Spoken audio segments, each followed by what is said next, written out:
آئین کی تشریح کرنی ہے۔ صافی صاحب، عدالت نے تو یہ جو سوالات سامنے رکھے ہیں اس میں یہ جاننا ہے کہ آخر انتخابات کی تاریخ کون دے سکتے ہیں اسمبلی تحلیل کی صورت میں اگر گورنرز انکاری ہیں تو یہ تو خالصتاً آئینی معاملہ ہے۔ اس پر کیوں اس کو سیاسی رنگ دینے کی کوشش کی جا رہی ہے؟ آؤٹ آف دا وے جا کر تو آئین کی تشریح نہیں کی جا سکتی، تو پھر اعتراض بنتا ہے بینچ پر؟ بدقسمتی سے ماضی قریب میں آئین کی آؤٹ آف دا وے تشریح کی مثالیں موجود ہے۔ عدالتی معاملات ہے، اس لیے میں کل کے اس پہ بات نہیں کرنا چاہتا، لیکن زیادہ دور اگر ہم نہ جائے، یہ پی ٹی آئی کے آخری دنوں میں جو کچھ ہوا، آئین کی تشریح بلا شبہ عدالت عظمیٰ کا، عدالت عالیہ کا ان کا اختیار ہے، لیکن اگر آئین میں جس طرح کچھ سیاسی جماعتوں کا یہ الزام ہے کہ آئین کے کچھ شقوں میں باقاعدہ آئین میں اضافہ کیا گیا ہے، اس کی تشریح نہیں کی گئی ہے، کچھ کیسز میں وہ موجود ہے۔ میں پاناما کی بات نہیں کروں گا، میں قاسم سوری صاحب کا جو مقدمہ تھا یا اس کے حوالے سے جو کیسز تھے، بہت سارے مثالیں ہیں۔ تو یہ جو چیزیں ہیں، جب بھی سیاسی معاملات میں عدالت نے خود اپنے آپ کو ملوث کرنے کی کوشش کی ہے، تو اس میں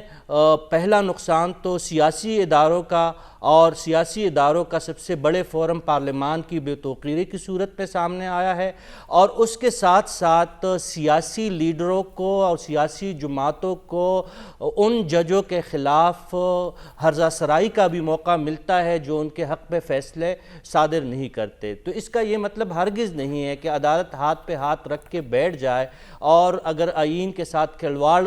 کھیلا جائے گا اور اس پہ عدالت خاموش رہے گی، تو یہ بھی ممکن نہیں ہے۔ لیکن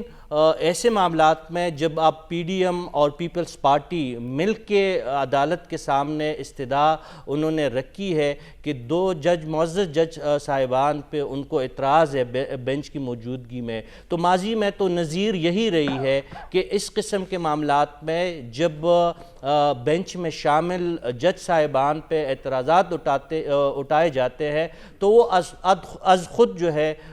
بینچوں سے الگ ہو جاتے ہیں اور اپنے توقیر میں اور اپنے ادارے کی توقیر میں اضافے کا باعث بنتے ہیں۔ اب جو دو باتیں ہیں اس پہ دو اہم باتیں، ایک فل کورٹ کی جو باتیں ہو رہی ہے، اور ایک اس کے ساتھ ساتھ جو دو ججوں پہ اعتراضات ہے۔ یہ پہلے جو اعتراض اٹھا تھا یا جو نقطہ سامنے لایا گیا تھا، وہ جسٹس جمال خان مندوخیل صاحب نے یہی کہا تھا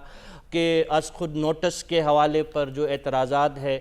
یہ سیاسی معاملات جو ہے یہ سیاسی جماعتوں کو خود حل کرنا چاہیے۔ اور پھر جسٹس اطہر من اللہ کے ریمارکس، جو جسٹس اطہر من اللہ صاحب کے جو ریمارکس تھے کہ کیوں نہ فل کورٹ کی تشکیل کی جائے، تو اس سے یہ ہو جائے گا کہ اگر جن دو جج صاحبان کے بارے میں اعتراضات ہے، جن سے